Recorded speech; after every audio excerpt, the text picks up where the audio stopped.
আসসালামু আলাইকুম। গরিবের রান্নাঘর পেজে আপনাদের স্বাগতম। আজকে হঠাৎ ফুচকা খেতে ইচ্ছা করছিল, তাই দেরি কিসে আলু এবং মটর সিদ্ধ করে রাখছিলাম, ওগুলো এখন ভর্তা করে মটরের সাথে মিশিয়ে নিলাম। মেশানোর পরে একটা সালাদ তৈরি করব। শসা, পেঁয়াজ, এরপরে টমেটো, কাঁচামরিচ এগুলো কুচি কুচি করে নিলাম।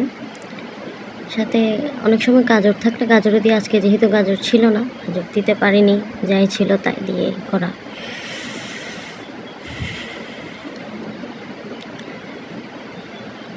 এগুলো সবগুলো মিশিয়ে নিব, লবণ দিব, মশলা পরিমাণ মতো, মরিচ পরিমাণ মতো নিয়ে ভালো করে মেখে দিলাম। এরপরে ফুচকাগুলো ভেজে নিব, লাল লাল করে ভাজতে হবে।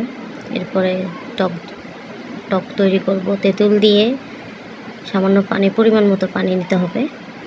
এরপরে চিনি, লবণ, একটা সস দিলাম ঘনত্ব আসার জন্য,